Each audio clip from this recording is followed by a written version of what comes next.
At for today's video mga lods, dito ngay gumawa tayo ng scallop design na may flowerful design na gamit po yung ating satin na cloth. Kung mapapansin nyo mga lods is marami na tayo talagang video ng flowerful design na mayroong scallop design na ang gamit natin na cloth is yung Gina cloth. Dito naman is ang ginamit natin is yung ating classic na satin. Kung sa mga nagtatanong kung mabigat daw po ba yung cloth na to, classic satin lang naman to mga lods, or yung pinaka light na satin lang mga idol. Hindi siya yung typical na mabigat talaga kasi kalimitan ng ginagamit din po talaga to sa backdrop design or sa table skirting. Lalo na sa mga buffet, mapapansin nyo, minsan may naglalagay po talaga na satin na cloth kasi mas pansinin po kasi yung cloth na to kasi mas shiny siya, parang gloss siya mga lods. Kung sa backdrop naman, mas maganda to kung lalagyan nyo siya or tatapatan nyo siya ng ilaw, mas lalabas talaga yung ganda ng cloth mga idol kapag mayroon siyang LED lights. At dahil nga may nag-request sa atin kung ano bang itsura ng satin na cloth kapag sa mga scallop design na may flowerful, dito gumawa lang tayo ng sample video.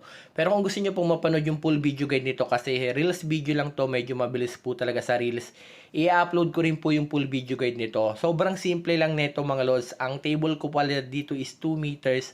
Ang cloth natin na satin dito na light pink, ang ginamit ko po is 8 yards. At ito na nga po pala yung simpleng design natin yan. Sobrang simple lang at mabilis din gawin. I-upload ko rin po ang full video guide kaya abangan nyo na lang po. Salamat.